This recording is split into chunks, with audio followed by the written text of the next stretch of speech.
Okay. तो मेरा नाम है अमित खट्टर और हम करने वाले हैं मास्टर कैम्प के अंदर मशीनिंग। ठीक है, तो हम टर्निंग भी करेंगे, मिलिंग भी करेंगे, मल्टी एक्सिस टूल पाथ भी करेंगे। और उसके साथ साथ यहाँ पे सॉलिड मॉडलिंग है, सॉलिड मॉडलिंग भी करेंगे, सरफेस मॉडलिंग भी करेंगे। ठीक है, 2D ड्राइंग भी बनानी सीखेंगे। ठीक है, तो स्टेप बाय स्टेप सारी चीजें करने की कोशिश करेंगे। अभी कुछ दिन आपको क्या करना है, जैसे जैसे मैं यहाँ पे कर रहा हूँ वैसे वैसे आपको अपने कंप्यूटर पे करना है।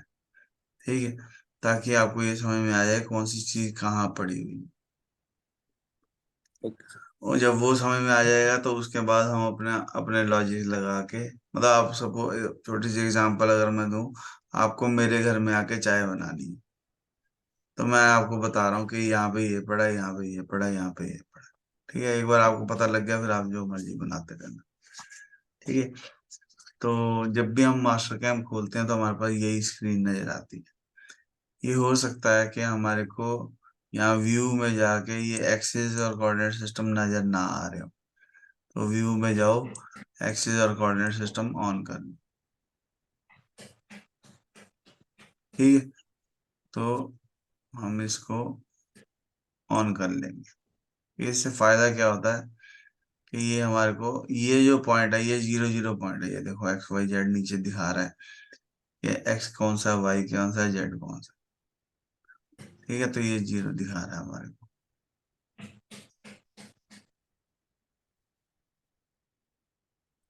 ठीक है, तो हमने इसको ऑन कर लिया दोनों चीजों को। ठीक है, इससे एक्सिस नजर आ रही है, इससे 0 पॉइंट नजर आ रहा है। तो अगर मैं राइट क्लिक करके आइसोमेट्रिक व्यू करता हूँ तो यहाँ पे मुझे एक्स वाई और जेड तीनों नजर आने लग जाएंगे। अगर मैं राइट क्लिक करके टॉप व्यू कर देता हूँ तो टॉप व्यू पे काम हो।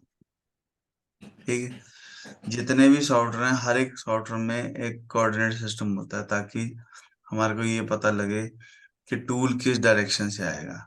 टूल हमेशा जेड की डायरेक्शन से आता होता है। ਇਹਦੇ ਵਿੱਚ ਸਰ ਫਿਕਸ ਨੇ ਕੋਆਰਡੀਨੇਟ ਜਾਂ ਮਤਲਬ ਉਹਦੇ ਪਾਵਰ ਮਿਲ ਵਾਂਗੂ ਸੈੱਟ ਕਰਨੇ ਪੈਂਦੇ Z ਦੀ ਡਾਇਰੈਕਸ਼ਨ X ਦੀ ਡਾਇਰੈਕਸ਼ਨ। नहीं, सेट करने पैंदे नहीं है, सेट करने हैं। ओके। मतलब कुछ भी फिक्स नहीं है, सब कुछ फ्लेक्सिबल है, पर हमारे को हमेशा ध्यान तो रखना पड़ेगा कि मेरी जेड की डायरेक्शन किधर को है। ओके। ठीक है, मतलब अगर हम इसको ऐसे नहीं मान सकते कि अगर मुझे दिल्ली जाना है तो मेरे को गाड़ी चला के जाना पड़ेगा। कोई जरूरी नहीं है, मत चलाओ, ओके। ड्राइवर ड्राइवर को ले जाओ साथ में, है ना। पर अगर खुद ही चलानी है तो फिर ये क्वेश्चन नहीं है ना। ठीक।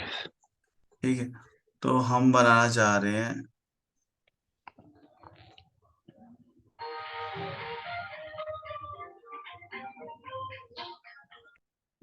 थोड़ा म्यूट कर लो, हाँ। ठीक है, तो हम करना चाह रहे हैं, हमें सबसे पहली बात तो हमारे को यही समझ में आई कि ये एक्सिस और कोऑर्डिनेट सिस्टम हमारे को देखनी। अब सबसे इम्पोर्टेंट बात क्या है मास्टर कैम की, कि अगर आपको कुछ भी लिखना है ना, तो आपको कॉपी चाहिए। तो मास्टर कैम में जो भी चीज लिखी जाती है, कोई अगर मुझे ड्राइंग बनानी है 2D या 3D, तो वो सी प्लेन पे लिखी जाती है। यानी कि जहां पे कंस्ट्रक्शन प्लेन होगा स्केच वहां बनेगा।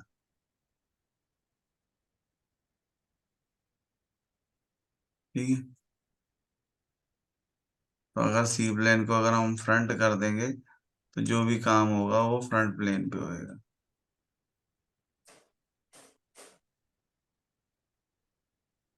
ठीक है, अगर कोई भी चीज हम मतलब जो भी प्लेन सेलेक्ट कर लिया उस पे काम होएगा। तो सी प्लेन का मतलब होता है कंस्ट्रक्शन प्लेन, कि आपको काम किस प्लेन के ऊपर करना है।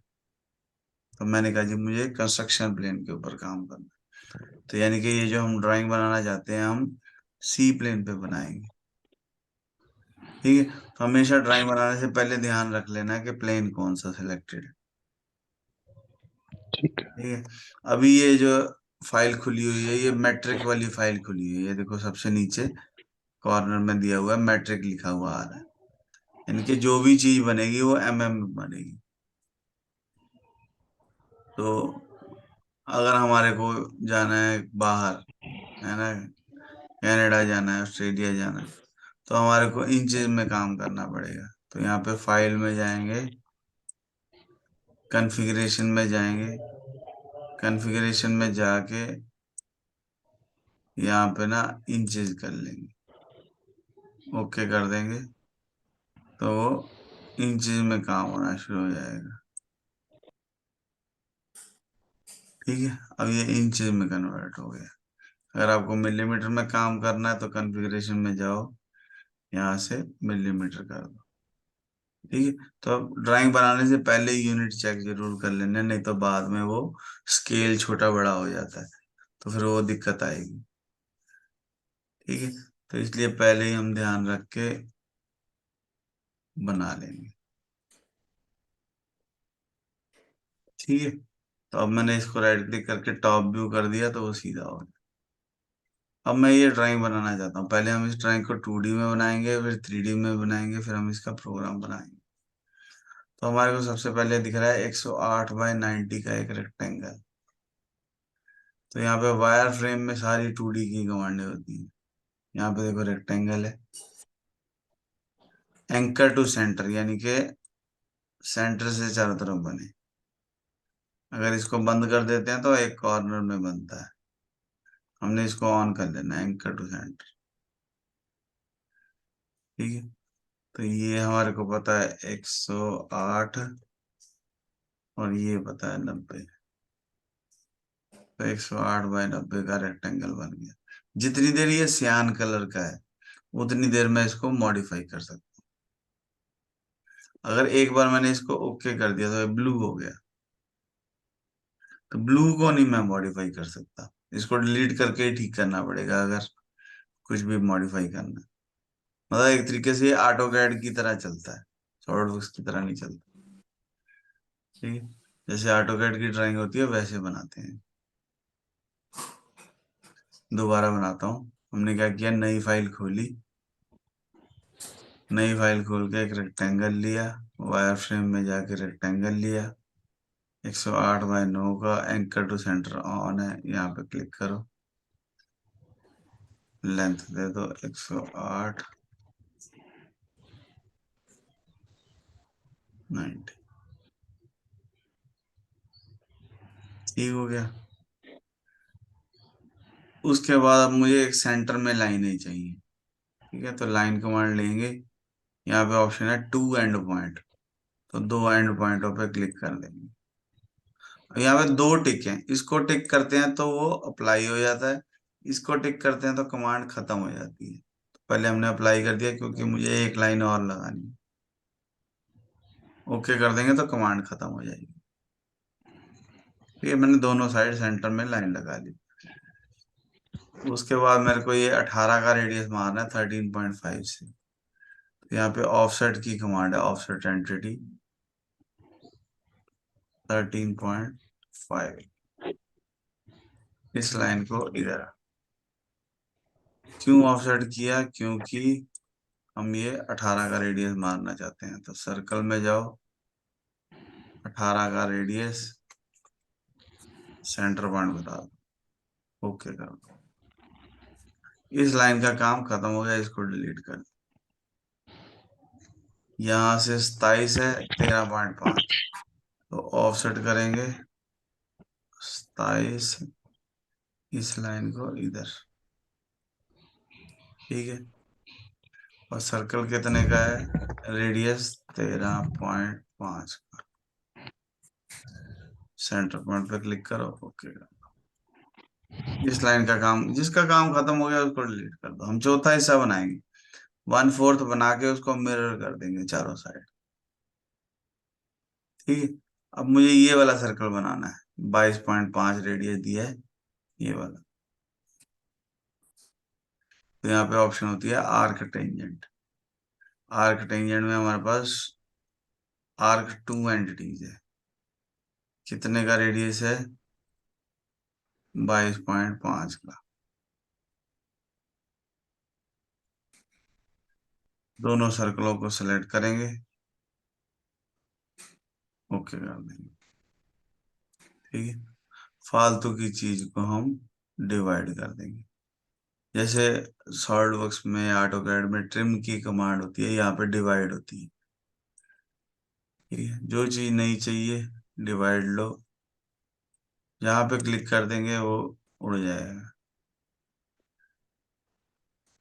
ठीक है, पर आंखें खोल के सोच समझ के डिवाइड दबाना है, क्योंकि इसमें डिलीट भी इजी से होता है। ठीक है, तो जब जो चीज ब्लिंक हो रही है वो चीज डिवाइड हो रही है, जस्ट हमने जो चीज नहीं चाहिए थी उसको डिवाइड कर। अब ये पोर्शन रह गया, देखो ये 1/4 बन गया। अब मुझे इसको मिरर करना है। मिरर कमांड इसमें बड़ी आसान है, ट्रांसफॉर्म में जाओ, ये मिरर कमांड है।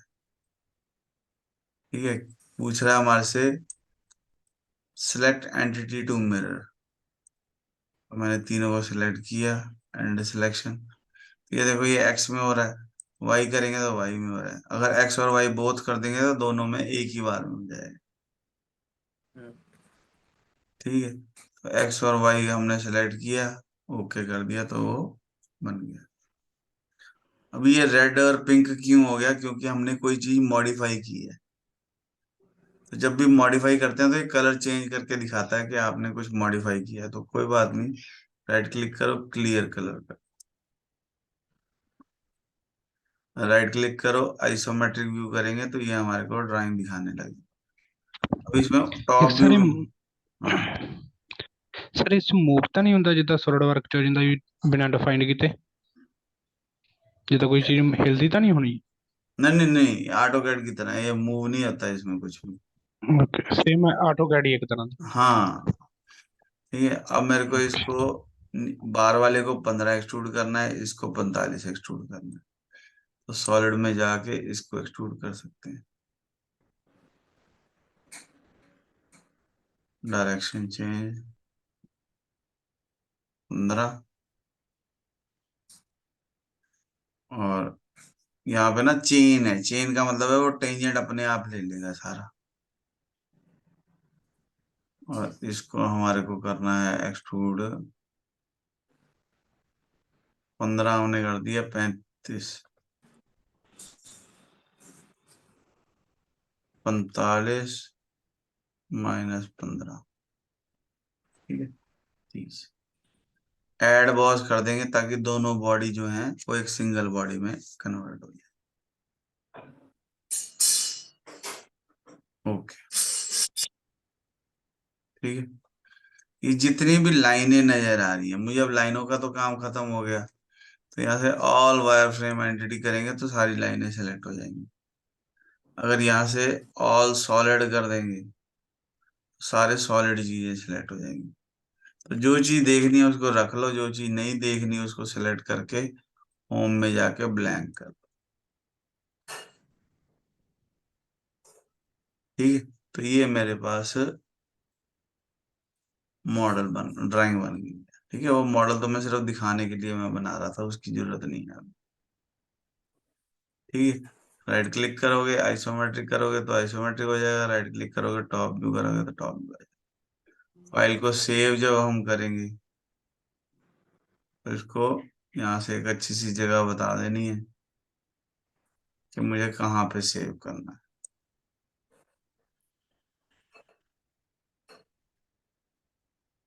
ठीक है, मास्टर कैम की एक्सटेंशन होती है एम कैम। ठीक है, सॉलिड वर्क्स की होती है SLDPRT, ऑटो कैड की होती है .DWG। तो हमारे को ये एम कैम याद रखना है, एम कैम होती है। ठीक है, अब हम क्या चाहते हैं? अब हम इसकी मशीनिंग करना चाहते हैं। मशीनिंग क्या करना चाहते हैं? ये जो बाउंड्री है इसके बार बार वाली साइड में टूल पाथ चलाना चाहता हूँ। ठीक है, तो सबसे पहले जब भी हमारे को प्रोग्रामिंग करनी है तो सबसे पहली चीज क्या चाहिए? मशीन। तो यहाँ पे मशीन में जाके मिलिंग मशीन बता दी हमने, डिफॉल्ट वाली चाहिए। ठीक है, तो जैसे ही मिलिंग मशीन की तो ये मिलिंग के टूल पाथ आ गए। ये सारे करेंगे हम, 2D के, 3D के, मल्टी एक्सिस के। ठीक है। तो मिलिंग के टूल पाथ जब में हमारे को सबसे पहले क्या करना है, मिलिंग के टूल पाथ में हमारे को सबसे पहले इसको रॉ मटेरियल बताना है कि किस रॉ मटेरियल को मैं काटना चाहता हूँ। स्टॉक सेटअप पे जाएंगे, यहाँ पे ऑल एंटिटी करेंगे तो ये एक्स वाई की वैल्यू इसने ले ली, जेड की हम बता देते हैं, हमें पता है 45 है। यानी कि ये मेरा रॉ मटेरियल है जिसको बाजार से हम खरीद के लाएंगे काटने के लिए। ठीक है। शेप बनानी है ऐसी, यहाँ कॉर्नर में रेडियस लगा हुआ है 5 का, और ये बाउंड्री है इसकी। ठीक है। तो हमारे पास एक टूल पाथ होता है यहाँ पे कंटूर का। ठीक है। कंटूर का टूल पाथ क्या करेगा, वो सबसे पहले हमारे से पूछ रहा है चेन सेलेक्ट करो भाई कहाँ। कंटूर का मतलब होता है पाथ, कि इस पाथ के ऊपर मुझे टूल चलाना है। ठीक है। कौन सा टूल चलाना है, यहाँ पे लाइब्रेरी है, टूल में जाएंगे, लाइब्रेरी में से टूल सेलेक्ट कर लेंगे कि कितने का टूल चलाना है हमारे को। मैंने कहा जी मेरे को मान लो 16 mm का फ्लैट एंड में चलाना है। ये कोई भी चला सकते हैं, फिलहाल हमने ये ले लिया। ठीक है। टूल का नंबर बताओ, 1 नंबर। कट पैरामीटर में हमारे को कई चीजें बतानी होती हैं, फिलहाल हमारे को ज्यादा अंदर घुसने की जरूरत नहीं है। हमने इसको कहा 1 1 mm का डेप्थ ऑफ कट लगाएंगे। कितनी डेप्थ तक लगाएंगे, -30 तक लगाएंगे। ठीक है। उसके बाद तो चौरस ही है तो उसको काटने की तो जरूरत नहीं है। तो ओके करेंगे तो ये ऐसे एक टूल पाथ बन जाएगा। अगर हम इस टूल पाथ को चला के देखना चाहते हैं तो टूल पाथ पे क्लिक करेंगे, प्ले करेंगे तो ये ऐसे चला के दिखाएगा। अगर इसको 3D में देखना है तो यहाँ पे वेरीफाई का बटन है, वेरीफाई पे क्लिक करेंगे तो वो हमारे को 3D में कटिंग करके दिखाएगा।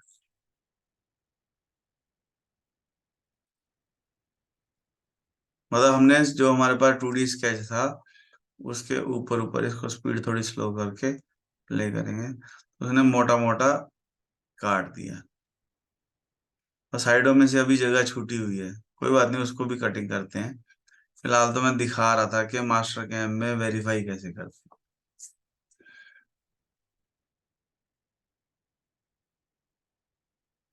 ठीक है। तो उसने बाउंड्री बॉर्डर जो है काट दिया।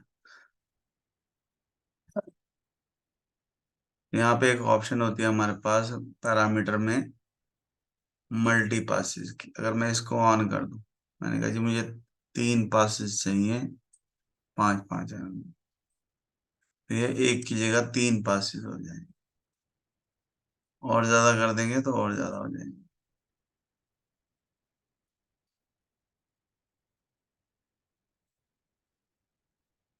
ठीक है। यहाँ 3 की जगह 4 कर दो, 5 कर दो, जितने चाहिए उतने कर सकते। ठीक है। जो भी टूल पाथ पे टिक लगाइए, ग्रीन टिक दिख रहा है, जिस भी टूल पाथ पे ग्रीन टिक होगा उसको हम वेरीफाई कर सकते हैं। वेरीफाई पे क्लिक करो, स्पीड स्लो करके प्ले करो, तो ये हमारा सारा टूल पाथ जो है बन गया। अभी बाद में मेरे को याद आया कि मेरे को ये एंड मिल नहीं चाहिए, मुझे तो कोई और टूल चाहिए, है ना, बुल नोज चाहिए जिसमें 5 का रेडियस भी हो। तो इसको बंद करो, पैरामीटर में जाओ, यहाँ टूल में जाओ, यहाँ टूल की लाइब्रेरी है। अभी सिर्फ एंड मिल नजर आ रही है, तो हम यहाँ पे फिल्टर कर सकते हैं कि मुझे एंड मिल के साथ साथ बुल नोज भी चाहिए। मुझे एंड मिल बंद कर दिया मैंने, बुल ऑन कर दिया। ठीक है। तो कॉर्नर रेडियस तो यहाँ पे 4 का मैक्सिमम है, 5 का दिख रहा है कहीं।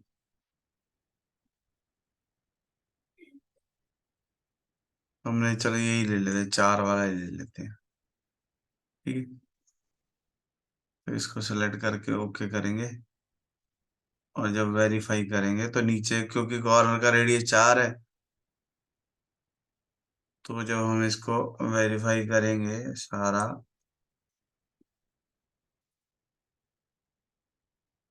तो ये कॉर्नर में 4 का रेडियस भी बना देगा।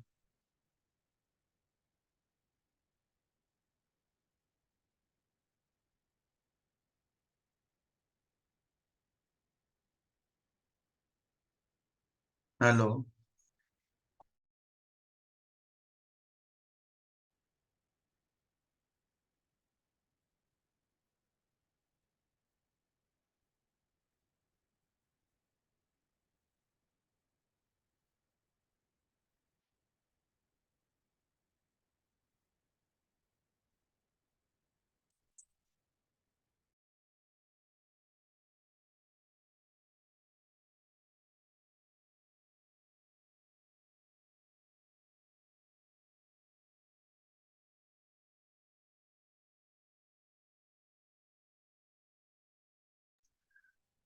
अभी जो हमने कटिंग करी, वो 4 के रेडियस के साथ करी थी। हमने सोचा कि नहीं, हमारे को 5 ही करना है। हम यहाँ टूल के ऊपर जाएंगे, राइट क्लिक करेंगे, एडिट टूल करेंगे, और जाके यहाँ पे 5 का रेडियस कर देंगे। नेक्स्ट करके फिनिश करेंगे, तो अब जो टूल बनेगा वो 5 का रेडियस बना देगा। ठीक है, तो ये जो ब्लू कलर की लाइन है, ये हमारा टूल टूल पाथ है। जो ये येलो कलर की लाइन है, ये हमारा टूल लिफ्ट हो रहा है हवा में। ठीक है, G0 है ये। ठीक है, ये G1 है, ये G0 है। यहाँ पैरामीटर में कई ऑप्शन होती हैं, सारी स्टेप बाय स्टेप देखेंगे। तो यहाँ पे कीप टूल डाउन ऑन होना चाहिए, यानी कि कटिंग करने के बाद मेरा टूल नीचे को जाए। मल्टी पासिस में भी कीप टूल डाउन ऑन होना चाहिए, ताकि ये जो लाइनें हैं कम हो जाएं। फिर वो कटिंग करने के बाद नीचे को ही जाएगा, हवा में नहीं जाएगा वापस। जब सारा बन जाएगा, तो हमारे को क्या करना है, हमारे को इसका जी कोड निकालना है। ठीक है, ये जी कोड पे क्लिक करेंगे, ओके करेंगे। जिसके लिए हम सारी मेहनत कर रहे हैं, तो इसका अच्छा सा नाम दे के सेव कर, तो वो जी कोड हमारा निकल आएगा, जिसको हमारे को पेन ड्राइव में डालना है, मशीन पे डाल लगाना है और चला देना। तो जैसे हमारी यहाँ पे कटिंग हुई है, वैसे ही वहां पे भी हो जाएगी। समझ आई बात?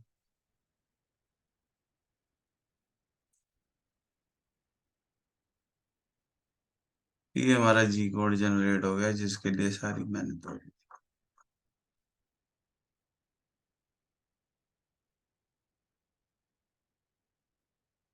ठीक, वेरीफाई करना है तो यहाँ से यहीं पे चला के देखना है, तो टूल पाथ पे क्लिक करो, प्ले करो, यहीं पे चला के दिखाएगा। अगर 3D में देखना है, 3D में तभी चलेगा जब स्टॉक दिया होगा। स्टॉक दिया होगा तभी 3D में चलेगा। स्टॉक में XYZ की वैल्यू जरूर दे देनी है, और फिर इसको वेरीफाई कर।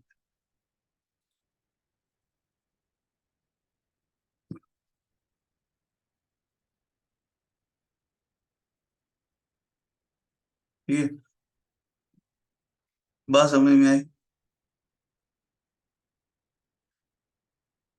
अब क्योंकि टूल के कॉर्नर का रेडियस 5 का है, तो यहाँ पे 5 का रेडियस अपने आप लग जाएगा। ठीक है, यहाँ से आइसोमेट्रिक व्यू कर लो, आइसोमेट्रिक व्यू आ जाएगा। इसको बनने में कितना टाइम लगेगा, वो यहाँ पे टाइम यहाँ दिखा रहा है, ये देखो टोटल टाइम दिखा रहा है। टोटल टाइम यहाँ पे दिखाएगा। कुछ भी दिल कर रहा है चेंजेस करने का, पैरामीटर पे क्लिक करेंगे तो वो ही दोबारा खुल जाएगी, कि आपको डेप्थ ऑफ कट कितना देना है ना, आपको कुछ भी पैरामीटर, स्टॉक कितना छोड़ना है, मैं कहा जी 0। ठीक है, डेप्थ ऑफ कट कितना देना है, आपको टूल की स्पिंडल स्पीड कितनी देनी है, आपको फीड कितनी देनी, मतलब कुछ भी चेंज कर सकता हूँ मैं कभी भी। ठीक है, दोबारा से रीजनरेट हो जाएगा अपने आप, और चल जाएगा। सबसे पहली चीज हमारे को समझ में आनी चाहिए कि 2D ड्राइंग कैसे बनाएं। फिर उसके बाद समझ में आना चाहिए कि कंटूर का टूल पाथ कैसे लेना है। तीसरी चीज समझ में आनी चाहिए वेरीफाई कैसे करना है। ठीक है, और चौथी चीज है कि जी कोड निकालना है। तो यहाँ G1 पे क्लिक करेंगे तो उसका जो भी हमने मॉडिफिकेशन की है वो करने के बाद वाला इसको रिप्लेस कर देना, पहले वाली नहीं रखनी कभी भी, उसका जी कोड निकाल लेना। ਇੱਕ ਸਰ ਜਿੱਦਾਂ settings ਵਗੈਰਾ ਦੇ ਉਹ ਤਾਂ ਚੀਜ਼ ਇਹਨੇ ਪੁੱਛੀ ਨਹੀਂ ਵੀ ਕਿਹੜੀ ਮਤਲਬ ਮਸ਼ੀਨ ਸ਼ੋ ਕਰਨਾ ਚਾਹੁੰਦੇ ਹੋ। हाँ वो भी बता सकते हैं। अभी ना पता क्या है, पहला दिन है हमारा, तो बहुत सारी चीजें अगर पहले दिन ही मुंह में डाल लेंगे ना तो वो गड़बड़ हो जाती है, सब कुछ पूछेगा वो। ओके हाँ, यहाँ पे ना ओके फाइल में जाके अभी तो हमने डिफॉल्ट में जो थी वही वाली ले ली, ये देखो ओके डिफॉल्ट। यहाँ से रिप्लेस कर सकते हैं हम, जो भी चाहिए आपको, हास की चाहिए, हाइडन लाइन की चाहिए, मजाक की चाहिए, ओके तो मशीन चेंज की जा सकती है। ओके पर चक्कर ये है कि उसके लिए बहुत सारी लाइनें बोलनी पड़ेगी, बहुत सारी लाइनों के लिए बहुत सारे दिन चाहिए, तभी ये कोर्स 2 महीने का है ना, कि ऐसी कोई लाइन नहीं बनी जो मैं बोलूं और सारा मास्टर क्या में एक ही दिन में आ जाए। उसके लिए बहुत सा थोड़ा सब्र रखना पड़ेगा। ओके ठीक है, समझ आई बात। तो पहले मेरा मकसद तो सिर्फ ये है कि आप पहले इसमें 2D ड्राइंग बना के देखो, एक बार टूल बार चला के उसको सिमुलेट करके देखो। ठीक है, अगर वो ओके सारी चीजें हो जाती हैं तभी हम आगे बढ़ेंगे। ठीक है। सर जी डाउनलोड किਵੇਂ करना जी?